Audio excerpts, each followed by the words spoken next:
Welcome back to another episode of Invested, where we discuss the ever-evolving world of the creator economy and our $17 million Regulation A equity crowdfund on Start Engine. I am your host, Isaac Hayes III, founder and CEO of Fanbase, and to my far left is Mr. Noah Washington, head of comms and partnerships at Fanbase. Always glad to have Noah in the building. Thank you. He's the brains of the organization. And today we are back with another Black woman attorney. We're glad to have Ms. Thelma Anderson with us today. Let me tell you about Thelma. Thelma is a seasoned business and entertainment attorney, serial entrepreneur, and media personality with over 8 years of legal and business experience. A two-time HBCU graduate and former prosecutor turned municipal court judge, she is the founder of the BYOB firm and the BYOB Academy, where she empowers entrepreneurs with cost-effective business and legal resources. She is also the author of the Amazon #1 bestseller, Shut Up and Prosecute, and the creator of the Public Opinion Court, where she covers high-profile cases to audiences of millions. Thelma hosts these conversations right here on Fanbase as well, including her widely followed coverage of the Diddy trial, the ongoing YSL case, and other stories that deeply impact our community. Welcome, Thelma Anderson, to Invested. She goes by Lawyer Bay, so welcome. Thank you. What's going on? How you doing? I'm amazing. Welcome to Atlanta. Yes. You don't get out here often, do you? I mean, when I do, but I haven't been out in a minute. Okay, cool. Well, we're glad to have you on the show this week. We're going to cover a wide variety of topics, but you're here to give the legal perspective on a lot of these things. Okay. First, I'd like to start the program off by why we're here. This podcast definitely focuses on our $17 million Regulation A equity crowdfund on Start Engine, where you yourself can invest and have equity in Fanbase for $399 is the minimum. So if you want to invest in Fanbase, go to startengine.com/fanbase to invest. Matter of fact, if you see this on any social media platform, also comment invest, and I will send you a link to invest in Fanbase right now. Right now, we're at $13.2 million almost. So we're closing in on $17 million. We have a lot of special things coming up going into the fall. So don't forget to invest. But let's roll into the program, Noah. Dude, we have been talking about this first subject for a hot minute. Yeah. Just to give the folks, letting them know what we're talking about. We're going to talk about Jimmy Kimmel. Yep. You and I are both huge Disney fans. Well, prior to this, we're huge Disney fans. Yeah. We love Marvel. We love Disney. Yeah. Like we're big kids. Yeah, we're big kids, right? But you and I, as well as a good percentage of the country, were very disappointed because on September 15th, Jimmy Kimmel of ABC News, ABC, made a comment that got him suspended from the air. I'm going to read it out to the public right now. Right. So Kimmel specifically said in relation to the Charlie Kirk shooting that we hit some new lows over the weekend with the MAGA gang desperately trying to characterize this kid who murdered Charlie Kirk as anything other than one of them and doing everything they can to score political points from it, right? He also accused many in MAGA land of trying to use the event politically and criticized conservatives for distancing themselves from the shooter while simultaneously trying to capitalize on the tragedy, right? Mm-hmm. This all started as a fact that a few different things, right? That there was some evidence that made the kid seem to be more liberal aligned than what was originally reported, right? But as a result of this, ABC suspended him indefinitely. Indefinitely at the time. Indefinitely. Well, explain it. Well, in journalism terms, when the word indefinitely is used, that means your show is gone forever. Exactly. So when they say indefinitely, that means the show is gone. So ABC said no more Jimmy Kimmel. He out of here. Yeah, definitely was not looking good, right? But this is a pattern. As we know, Stephen Colbert got pulled for commenting against the Trump the president's office, right, as well as the deal that Paramount had reached over defamatory claims earlier or that previous year, right? Yeah. So Sinclair Broadcasting, which carries ABC affiliates across the country, is in the middle of seeking approval for a major merger with Tegna. Nexstar, another powerful broadcaster, is also pushing to acquire Tegna, and these companies deal directly with the FCC, right? Yeah. So the FCC is the one who pulled or put pressure on, by my understanding, to pull Jimmy Kimmel from the airwaves, probably as a result of the Donald Trump White House. Yeah, that's called tertious interference and messing with the First Amendment. So the FCC is a government agency. So the government put pressure on a publicly traded company to cancel a show because they did not like what was being said, to put that in a nutshell. Now let's get to the fun part. I canceled my Disney Plus subscription. I did too. Along with millions of other people. Yeah. And I was having a conversation. You know what the funny thing was? We were having a conversation in the Monday morning marketing meeting yesterday about this very subject. And my boy Dean said, oh, that doesn't mean anything. That's like Disney losing $4 billion don't mean nothing. That's not gonna change anything. I'm like, bro, that's $4 billion in like 4 days. Yeah. What happens 30 days from now, 40 days from now? They become Warner Brothers. Exactly. So newsflash, Jimmy Kimmel will be back on the air tonight with his show on ABC. Jimmy Kimmel Live will be back after an enormous pressure from Disney and millions of people canceling Disney Plus subscriptions, canceling Disney cruises, not going to Disney World, not going to Disneyland, and Disney just catching all the heat in the world. They caved and they put Jimmy back on the air. So he will be back tonight, this Tuesday, doing Jimmy Kimmel Live. Are you going to watch? Me? Oh, yeah. I'm definitely going to watch. I want to hear what he's going to say. Okay. I bet you he's going to say something and everybody's going to be like, well, we can't do anything about it.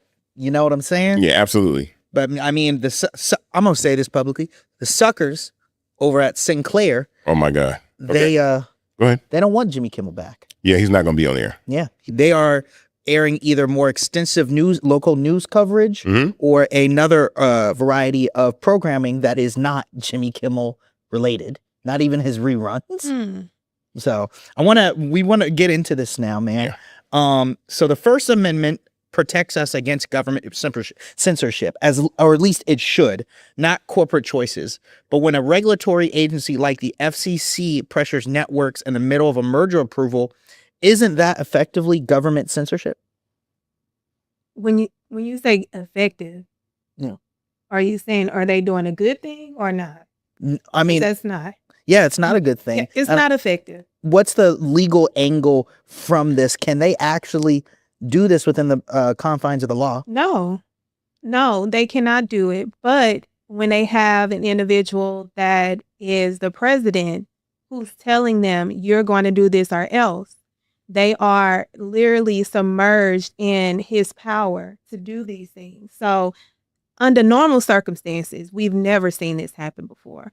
But when you put the people you want to listen to you in position, they're going to listen to you. They're going to defy the law because your president has made them believe that he's going to protect them throughout the mess and the illegalities of it all. So I want to get to, couldn't Sinclair's ongoing refusal to air Kimmel, even after Disney reinstated him, open them up to scrutiny or public interest challenges in their merger approval process? In the merger, because it's regulated and it's like Trump is in charge of all of that, I don't see that affecting them in that way. But when we're talking about the legal ramifications, if let's say Jimmy wanted to sue for torturous interference and constitutional violations, he has every right to take them to federal court to sue them. And he would win because they have left it out all on the media and on the floor with these statements that they put out. And they are adamant about sticking to the illegalities of how they came to this decision. So me personally, I'll be like, let's suit up. Let's go to court because I know I'm going to win. You're going to have to pay me. And on the back end, they're going to get punitive damages that may be even higher than the awarded damages. Also, I want to point out, too, that the Supreme Court previously ruled on a case and said that the federal government can't interfere with putting pressure on media organizations, just like 2 or 3 years ago. Yep. So the Supreme Court already said that this was unconstitutional and illegal. So, they already in a tough spot.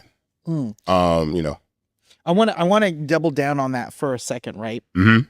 Trump celebrated this suspension in probably what was the most unpresidential message in human history, Yeah. in America's history, joining together Republicans and Democrats who came to defend Jimmy Kimmel and free speech. Why do you think we came together? That question is to both of you. Money. Yes. Money. Money. Money. Money. And somebody got to stop the bleeding. Where do you stop the bleeding? Now, they had an opportunity prior to this, and we saw this happening with, as soon as he became president, we saw a lot of faces that are very prominent, and they are very much, they call him out, get either let go, fired. They had to find something else to do. So when you get it to this point, Jimmy Kimmel, who's been on air since 2003, that's over 20 years. You mean to tell me y'all ain't we ain't got, who else we got that many years over him? So they had to stop the bleeding. Well, what I like about this is money. Whenever it comes, so whenever people feel powerless, especially in this type of moment, money changes everything. And people always feel like they don't have power. It's the same thing that Jamal did with Target. And this should actually reinforce the Target fast as well, that these corporations only respect and understand the dollar. So when you hit them in their pockets, you see how quickly they change. So they went from indefinitely, like, he's never coming back on the air, to 4 days later, he back. You see what I'm saying? So how, like, you're like, we gonna stand on business and you off the air, and now you're back on the air. I'm gonna tell you how Disney played this wrong. Disney played this wrong because Disney had an opportunity to be the hero in this story. And what I mean by that is, let's say, okay, the FCC chair says, we're going to take you off the air if you don't kick Jimmy Kimmel off. I'd have been like, do it. And then they take him off the air. Now you have people rallying for Disney.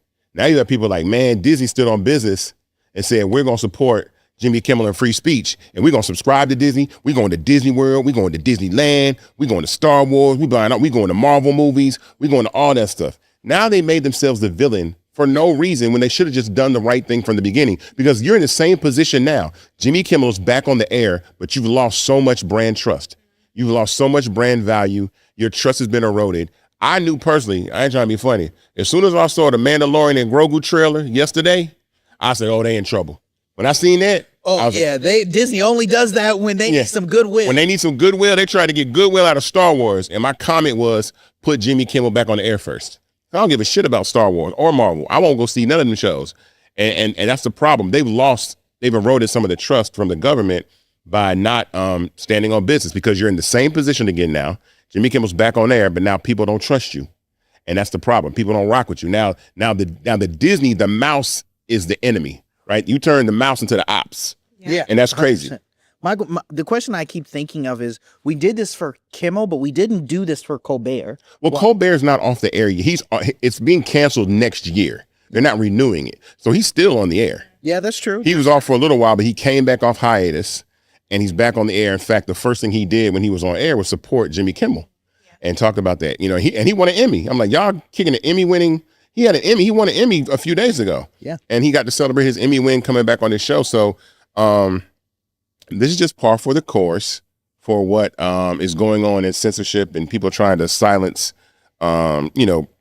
these mainstream media organizations, and really a takeover of what is mainstream media. Well, wait, let me ask you a quick question. Yeah. You spoke to the financial consequences that Disney has faced. Let me ask you, could this be an example of a turning point where the audience shows it has real power to push corporations to protect free speech? Yeah. Absolutely. And here's the thing that really, really startled me about how ABC Disney moved in this particular space. When you have the resources to stand toe-to-toe with the government and stand on business, and you decide that you are going to cave, I'm like, what does that tell the little person? Because that's what they do when people start handing out legal terms and they try to put fear in you, but you have the resources and you have the powerful attorneys in your back pocket, and you decided that you was going to sit on the sideline and say, oh, we're scared. Y'all not scared. It was the money. It was someone literally putting a battery that had no standing in a person's back to put fear in y'all. So when you're looking at the Constitution as a whole, and they knew this from the beginning, that these people had no standing. So I can't respect them moving forward in how they handle it, because they had the resources, they had the money, they had the time. They would have had the people behind them still putting those sources and those resources and funding them through this all. And I'm like, be for real. On the one of the worst presidents ever, y'all let that type of man scare y'all? No, You know, it's so funny because when we first started this pod, the pod really wasn't necessarily, we didn't talk about politics. And I don't really always want to talk about politics, but in correlation and relationship to free speech and the platform that we stand for, it has something that we have to talk about, because that means if they'll do this to television, they'll do it to radio. If they'll do it to radio, they'll do it on the internet. If they'll do it on the web, then they'll do it on apps. So it's just a snowball effect that starts to happen. Now, Sinclair is the one that really got this popped off, right? Yeah. So they're the ones that are trying to merge with Tegna, right? Yes. Okay, so this is all about money again, because Sinclair has a bunch of stations that they own, and they actually want to merge with Tegna, making them the largest station owner, I think, in the country. I think they have 80%. I want to say it's almost like 80%. Oh yeah, it's local affiliates. Local affiliates that they have. Local affiliate 80% of the stations in the United States of America, and they need FCC approval to do that. So they need the FCC chairman to approve that. So they feel like they made this move on behalf to say, look how we're standing up for Trump to get them to do that. And then Disney bit that dumbass bait to do that. Yeah. And then Nexstar also followed suit and said that they weren't going to air. Now I don't know if Nexstar showing Jimmy Kimmel. I know that. I actually don't know. Wait, one of them is not. No, Nexstar. One of them is not showing it. It's Sinclair. Sinclair is not showing. Okay, so we don't know if Nexstar is. Yeah. But I'm gonna tell you how they kind of double back too. Could you see how they did with the memorial, the Charlie Kirk memorial? So they played the. No. Initially, they were supposed to air the Charlie Kirk memorial on their networks. But you know what they aired instead, right? Family Feud. Yep. And they did, and they put the memorial on YouTube. So even they backed off of what they were going to say, because Congress stepped up and said, "Look, man, we can't start going in on this First Amendment stuff." As of 52 minutes ago, from me saying, from us recording, Nexstar owned ABC affiliates won't show Kimmel's return Tuesday, joining Sinclair and preempting program. That's fine. Let them do it. Yeah. I mean, that's their loss. And there's ways to hurt those too, because local businesses don't have to advertise on their networks. Yeah. Or major brands can pull their advertising from them as well, because this is really an attempted. I mean, we're going to talk about this later in the pod about how really the overarching kind of focus of this is the takeover of all media by extreme right-wing organizations, all media. I've been talking about this for a long time. We've been having these conversations for a long time. But that's really what this is about, and how the ball has been dropped from at least remaining neutral, right? Oh, easily. But we haven't lived in an age of neutrality for a long time, right? At least since 2016. Like, we're not a country of moderates anymore. No, I think we were neutral until 2020. I disagree that, and I'll tell you why. Why? I disagree with that, right? Let's call a spade a spade. Donald Trump's election was a result of middle America's anger and frustration over Obama being elected. Yeah, but that was the pendulum swinging in the other extreme. Okay. Right? I could see. And then 2020 brought it back to Biden in the middle. Well, I think the only reason that happened was because of COVID. Yeah. I think I believe that too, that if COVID hadn't happened, Trump would have got a second term. Yeah. 100%. I believe that too. And actually I would have taken it. We would love it right now, because we'd be past We'd be shit. done and we'd be over. But the lesson was not learned. And I think the lesson is not learned by the Democrats or liberal media or even black folks. You know, the select group of black people that thought once we had a black president, everything was going to be all right and cool. We found out. We effed around and found out with this election. And so, and understanding that, and this is what I can appreciate about the right. When they don't talk, they go into action. They do. They don't talk about it, they be about it. Like 110%. Like, and they came up with Project 2025. Like they had a playbook. And they're running it. And they are doing it. And they're halfway through that shit. And so it's extremely, sobering because now, the other side has to push back. The Democratic Party, the liberals have to push back because, again, I am a person that definitely respects all sides. I don't like extremism from one or the other. We were just having this conversation before we started. Extremism on one side or other side is fine. We have to be able to live in a country where we can disagree how we did before. Because remember, at one point we thought George W. Bush was the worst thing to ever happen to America, right? Now we're laughing about it. We like Bush. Go back. Call me. Right. Please come back. And George Bush is the ex-girlfriend who didn't do us that bad. Exactly. At all. If we really take a lens at it, his own party was playing in his face. Yeah. Like, and we didn't see it until after the fact. They were really playing in his face. Yeah. So it's interesting times. I'll be watching Kimmel tonight to see what he says. I'm pretty sure he gonna let it fly. He should. He should stand on business. And he really should say something about Disney. I would say I'm disappointed. Nuts, exactly. He's going the Colbert route. Right. He gonna stand on business. Stand on business. So that's a before we transition to the next subject, as that's a good lead for it. Tell the people one more time why we're here. We're here because social media is being taken over, and we have to have other platforms that we own. Yeah. And I built Fanbase for that very reason. It's interesting because I'll be honest. When I first built this platform, I built it to give content creators an opportunity to monetize and have freedom and be able to scale their businesses and have fun and make money and democratize the distribution of content for the masses.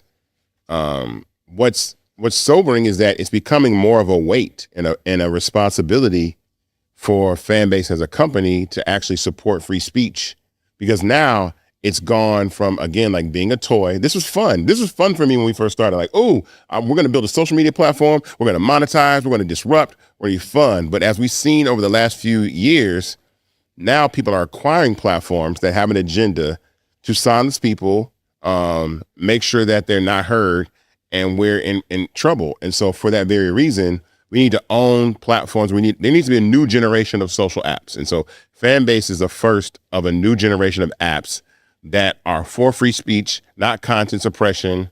We are not leaning one way or the other. We welcome all people to join the platform that want to express their voices. Conflict is an engagement gold mine. So you don't want a bunch of people that always agree with each other on social media, but when it gets a little too extreme is when it can be a little bit problematic. But for those of you that want to own a part of this next generation of social media, you can go to startengine.com/fanbase and invest. The minimum to invest is $399.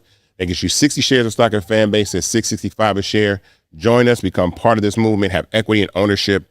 Because once this race closes, we're moving on to the next phase of what we got going on for 2026 and 2027. Man, what a great lead-in. You teed that up perfectly, right? TikTok's U.S. takeover, right? As of 55 minutes ago as well, the AJC just put out a new article. So I'm going to read a little bit going into this segment, right? Mm-hmm. Tech giant Oracle will spearhead U.S. oversight of the algorithm and security underlining TikTok's popular video platform under the terms of a deal laid out this week by President Donald Trump's administration.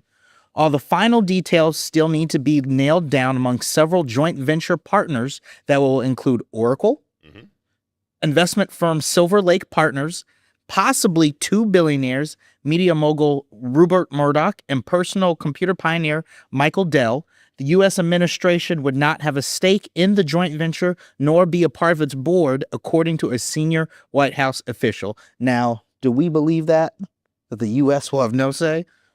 What do you think? Hell no. Like this was the perfect setup for them.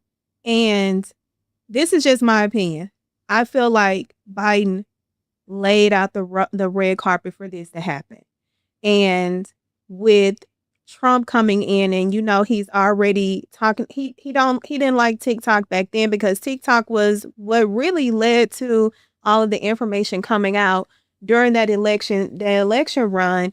It was not Facebook controlling the narrative like they did in the 2016 election. So he had a bone to pick with TikTok. So he put that pressure on.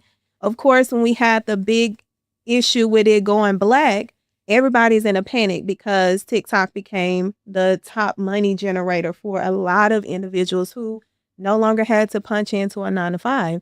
So with this happening, and on the legal side, it is very scary because, one, they get to track you legally and you have no control over what they're doing with your information, what they're doing with your data. And on the legal side, when you talk about subpoena, they can go and get your records and what you're doing, and you would never have to know it.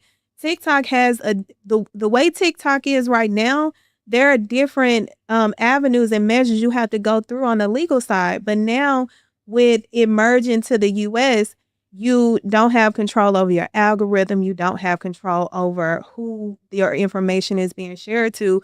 And what happens if there's a leak? I don't trust these 3 companies in particular who are taking over. So I want to jump in and say that initially, like Oracle, A16Z, Silver Lake Partners were the ones that were supposed to be acquiring TikTok. China would have 19.9% ownership of TikTok, this new version of TikTok. Another thing is that it will require the U.S. users of TikTok to download a new app and then migrate over to that app. And then that algorithm will be trained and controlled by Oracle, which already handles TikTok's data in the United States of America. So Oracle had already handled TikTok's data. They'd been handling TikTok's data in the U.S., but now they'll have control of the algorithm. And so now to make this point, bring this point home, Larry Ellison is a Trump fan. Yep. A16Z, Andreessen Horowitz are Trump fans. In fact, again, I'm going to say it again, that they're the ones that hired Daniel Penny to be an investor at A16Z, who murdered Jordan Neely, the guy on the subway, with no experience in how to invest. So you hired a murderer to be an investor because he killed a black man. And now they're taking control of TikTok, or ownership of TikTok. They're the ones that funded Clubhouse. So I put all this out there so that we're moving into an era now where, and this is what I will say about this moment in history, because we were talking about this yesterday on the Monday marketing meeting. Are we in a marketing renaissance? And I'll say we're in a marketing renaissance because now you actually have to look at who owns the company.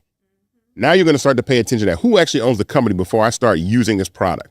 Before I start doing business with people, I'm going to look and see who owns this company and who owns this product. Because you see Steak and Shake just jumped out there. Bro, Steak and Shake went out there, jumped out. For them. So yeah. No, it's okay. We don't have to worry about that. But these corporations are letting you know where they stand.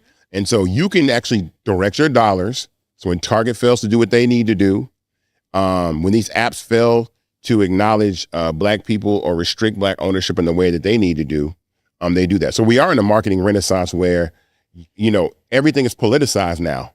And that's very, very dangerous because, you see Apple ain't said nothing. They chilling. Google really didn't say anything. Now they are in proximity to Trump, right? But I think it's for other reasons that they probably have to be there because they're so large and he can make things hard for them or whatever. But they're not making a stance one way or another. And that's extremely important. But we are in a marketing renaissance. We are experiencing a change in ownership of technology and it's something that is pretty interesting to watch, but it's very, very scary for a lot of people, especially for the users on TikTok. Imagine people have been building platforms for years and years and years, especially people that speak out against censorship, speak out against things that are happening overseas, right? With Ukraine, in the Middle East, right? And so they're in fear that their accounts will be canceled, their accounts will be censored, their accounts will be banned. And so this ownership is really scary. And then Rupert Murdoch and his son have joined Fox News, is now another party that has come to the table that could potentially own part of TikTok. So let me explain that. You got Oracle, A16Z, Silver Lake, and Fox News are all taking over TikTok in the United States of America. The Legion of Doom. And they all love Donald Trump. Let me ask you this. So what do you think from a legal perspective that does for the users on the app? Like, I guess there is, I don't know. You tell me what you would do if you were on TikTok. Well, what I've told the TikTokers to start doing is finding a creative way to get around the censorship, because there's a way that you can get around it. You just have to be creative, whether it's not necessarily mentioning the obvious, right? Because people know the obvious. So you have to go into your creative bag. Like for me, I'm very clever. When I was going up against someone, instead of calling them by name, I called them by their character, like the leprechaun and the demon. Like you know exactly who these people are. Like I don't know who that is, but go ahead. You know, because the leprechaun is short and green, and the demon is look like the devil. So you got to get clever in how you identify these people, because your message can still be pushed to the masses outside of the censorship. But if you get clever now, they won't be able to navigate towards your trying to censorship you, because now you figured out a way, whether it's you saying something that's clever or taking their words and using it against them in a way that now redirects, because if they see their face and they're like, oh, this is one of us, they think you agree with it when you really not, and you bring in awareness like, this is a contradiction. So you really got to get clever right now in order to get ready for the censorship that is taking over. Let me ask you this. Could this move trigger creators to join other platforms that they feel are not politically controlled? Absolutely. I see it all the time now, especially on TikTok. They're trying to figure out, okay, well, where we're going to go, what we're going to do. And even on a lot of my posts, and when I mention fan base, I get a lot of people in the comments, well, I'm finna go download fan base. I'm finna do this, because they understand the end is coming. The end, as you knew TikTok to be, is no longer. You just got to come to terms with that. And I think the term started in January. They should have realized, okay, now it's time for me to migrate to different avenues, like whether it's the streaming platforms, what other avenue that you have that is not going to censor you, and having a migration that is easily and readily available on Fanbase allows them that opportunity to easily navigate, and they understand like, oh, it's not as scary. Well, let me elaborate on that for those that don't know. We built a migration tool that allows any user to take their content off of TikTok and import it into Fanbase. It takes your captions, it takes your bio, it takes your profile picture, and it imports it over to Fanbase. And so if you are worried about what's going to happen with TikTok and this transition, you can migrate your content to Fanbase and do that. And in fact, in the beginning of the year when this happened, I feel like we had, I don't know how many, we had like, it was like 4 million people. I can't remember how many people came over in a really short amount of time. It was definitely a mountain. The chart went like yeet. It was 400,000 people that came over in just days that started migrating their content and bringing it over to Fanbase. And that was just TikTok being down for 12 hours. Now, what's supposed to happen is this new app is supposed to come out. You're supposed to migrate your content, and they're going to sunset the old TikTok. They're going to basically, so that is the time where I feel like people need to make that transition and get their ass somewhere else where they can be. I would prefer Fanbase because of just exactly, the one thing that I do like about this moment, which I've been saying for a long, long time, is that nothing lasts forever. Like there was a time where Twitter was Twitter and it's no longer Twitter. There was a time where Facebook and Instagram were these fun places, and now they're turning into these ad machines that just run advertising all day. And TikTok was the dance app where, you can have fun dance challenges, and now it's being taken over by media conglomerates that are shifting. And so it signals the necessity and the dawn for new social apps to arise and replace those apps. Because again, be quiet, not even be quiet, be loud. TikTok is only as powerful as y'all let it be. So now that these people have purchased this app and they plan on using it as a propaganda machine, please believe 110% that is what it's going to be. You don't have to be on the app. So yeah, social media, you first brought this phrase and it's stuck with me ever since you said it. Social media is generational. Yeah, for sure. Every generation uses. So I come from the MySpace. Yes. I come from the MySpace, Facebook, yes, Twitter generation. So 2005 is when social media really started to kick in. And as soon as Instagram came along, I was all in. I really wasn't a Snapchat person, and I really have never been a TikTok person. But every generation has an app that they use and they love. And I feel bad for this generation of creators because they're having their app hijacked by just a group of people that want to control the messaging. Yeah. And that's unfortunate. I want to double down on that for a minute. So with the new TikTok, we'll call it, there's a new algorithm. How will that dictate what content is pushed to the forefront? I want to hear from both of you from a founder perspective and of course from your perspective. Well, from my perspective, I think that, again, I didn't like suppression-based algorithms that existed before. Like, it's hard for you because it was all around advertising. Because again, my whole thing about this conversation was you weren't getting seen on Instagram or TikTok because they didn't want advertisers to come and pay you. If you didn't think you weren't getting seen on TikTok before, you said, "Oh yeah, it's a wrap." No, you're not getting seen at all. So from the algorithm perspective, and especially Black culture, because these algorithms are trained. So when I heard Oracle's going to retrain the algorithm, so what if Oracle? This is hypothetically. What if Oracle retrains the algorithm to not even acknowledge people of color? Right? What if they retrain the algorithm that only conservative white voices are the ones that get pushed out to everybody? What if? And I'm saying more than likely that's going to happen. Why would they purchase this? What other reason would they want to buy this massive social media platform that 170 million Americans use, that was very, very instrumental in getting a lot of issues out that the youth talk about, things that happen in the Black community and Black culture? What other reason is there to buy that? Those people to buy it, or those people be allowed to buy it. Because please believe, it's not like the government just said, "Oh, anybody can buy TikTok." I'm pretty sure that the administration had a hand in who specifically was going to be allowed to purchase TikTok. So it's not like they said, "Oh, Michael Bloomberg can buy it." They didn't say that. You know what I'm saying? They didn't say Andrew Yang can buy it or whatever. They didn't say, they didn't say that.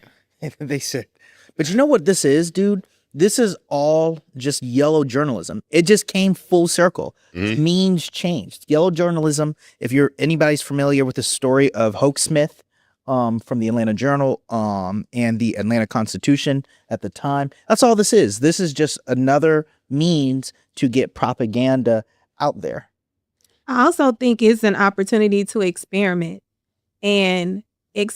how back in the day when we heard the stories of our elders talking about how when they would turn in a test and they know they studied very hard for the test and they know that was one of the smartest in the class, but they will always get an F because they circled Black. But when they start circling white, they getting all these A's and high grades. So it's almost like, do you trick the introduction of yourself to this new app, not even transition any old content, and you select a race that you are not of to see if that's going to be a difference. Oh, that's a good idea. So wait, say that again so people understand what you're saying. So you're basically saying join the new TikTok, but be white and Be see white and see what happens. and see what happens. Yeah. That's what I'm gonna do. I'll let y'all know. And don't make me get AI, because AI gonna make me look just like Becky with the good hair. Do you guys have, before we go to our next subject, do either of you have any more thoughts you want to put towards this? I mean, I'm just, again, we saw this coming. This is a huge opportunity for, well, I'll say this. Well, we'll get to that in the final segment, because I think this next segment is going to bring it full circle. But this is a transition into a conversation that we've been having for a while, and this last message is going to bring it all home. Before we get into it, why are we here, Mr. Hayes? We're here also to promote our Regulation A equity crowdfund for Fanbase on Start Engine, right? And so Fanbase has over 23,000 investors that have already invested. We've raised over $23 million. It's just this particular round, we're raising $17 million, and we're at about 13.2 million of the 17. When this round closes, we are moving on to our agenda and our goal for 2026 and beyond. That is very inclusionary. We are building our own algorithm right now, and we are going to be training that algorithm on all types of data, including African-American people, marginalized people, people of color, LGBTQ community, all these other communities, because I wanted to make something inclusive that includes all races of people globally. I wanted to build a global product. We're on iOS and Android in 190 countries and territories around the world. So you can own part of it, and then ownership, because look what's happening. These big guys are buying all these big platforms, but the people don't own a platform. And so this is your opportunity to own part of Fanbase. Go to startengine.com/fanbase and invest. The minimum is $399. That gets you 60 shares of stock in Fanbase at $665 a share. So you can have equity. And this message goes out especially to the TikTok community. This message goes out to you. You built TikTok to this massive corporation, this massive social media platform that you do not own. And now somebody has come and snatched it from you. So the next time, here's an opportunity for you to own the next one. Bring your talent, bring your culture, bring your energy to this platform, and have equity in it. So this message goes out to the entire content creator community, the creator community, the people that believe in free speech community. Own it. That's the only way that is going to make a difference in what is going on with these apps, is when people own these platforms and really scale them up and really make competitors against these giants. Let me add something to that, because I think it's also a great opportunity, because I see all the time on my algorithm on TikTok with these individuals that are teaching other creators how to control and grow and make money on that particular app.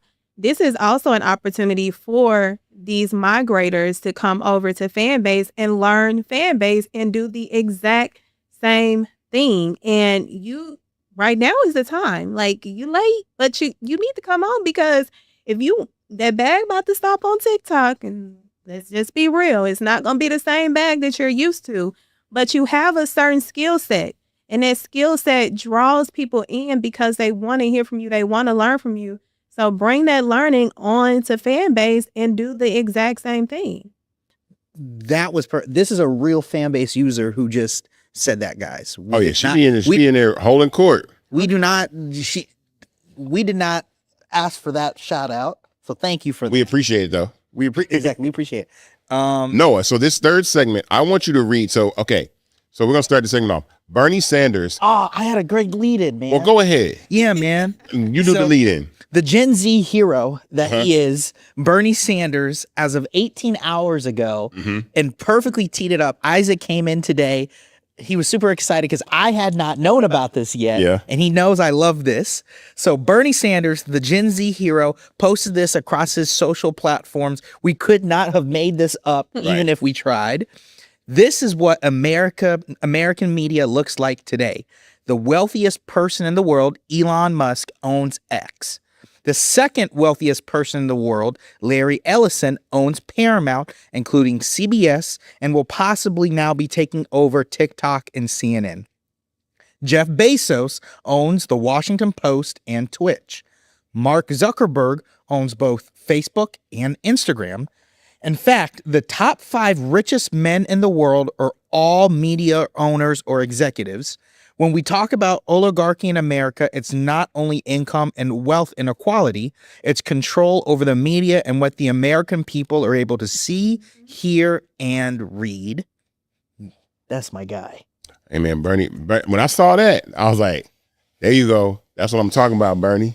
He dropped on us. So Bernie Sanders is basically talking about this vacuum now that these billionaires have acquired all these platforms. The first thing that I want to talk about is that we saw this coming, right? And I think that the Democratic Party and those that have wealth on that are either left-leaning or center-leaning did not do anything to counteract this.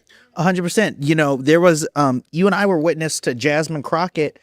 She spoke about this. Because of a brilliant question that Noah asked, by the way. Thank you. I appreciate that. Thank you. No, Noah asked him to make, so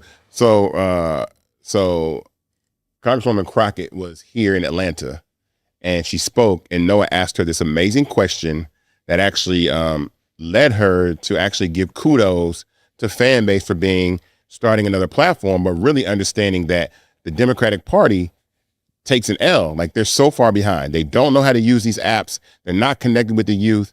They're a little bit arrogant. They're a little bit old. They're not tapped in. And these acquisitions are proof of that because you have, like I said, you got Elon got X. There's Truth Social. Zuckerberg is now fanboy Trump. That's Facebook. That's Instagram. You got Oracle and Fox News and A16Z buying TikTok. You got Jeff Bezos, which has Twitch and the Washington Post. And so you're seeing this movement to own all media. And where are the Democratic billionaires? Where is Michael Bloomberg? Where's Michael Bloomberg got like $160 billion. Like Michael Bloomberg, see, this is the point that there needs to be a countermeasure to fund. And I hate that social media is being politicized in this way because it's not supposed to be, because I didn't build an app to be one way or the other. That doesn't help it. I wouldn't have put it in all these countries and territories if I wanted only one type of people to use the app. But it points to a bigger problem, which is that, these people got to step their game up because these big boys they understand, again, as I say every week, that while we think social media is a toy, it is a tool. It is the way that we will consume media. It is the way that mass media will be consumed. It is how messaging will be consumed because we're absorbing this information in 15-second bites. We're seeing headlines, right? Growth hack, I'll give you a growth hack.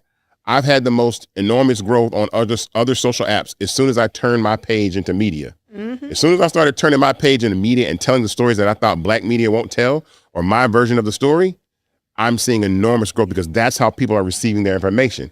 I get it. We want to have fun, but people are actually coming to what I have to say as a news source on all the platforms, including Fanbase, about what has to be said. So that is something that I feel like is a big problem, and that the Democrats getting their ass whooped.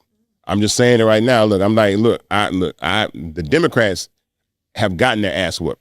I don't know what can be done other than for these people to start to support other platforms and help scale up these other apps. Dude, you said that so perfectly, but just double backing off of that, I feel like we just got a series of Lex Luthors, and Superman hasn't appeared yet. Mm-hmm. Well, I got another super word that I talk about, but I will not say. Oh my God. I want to say it so bad. I've said it on other podcasts, but I will not say it on this podcast. That we need another type of super. We need another type of super person to counteract this. So let me ask you this. How did right-wing conservative voices manage to capture so much ground on platforms like X, Truth Social, and particularly TikTok and ownership? Like, how do you think how they did that? Hate. People are fueled.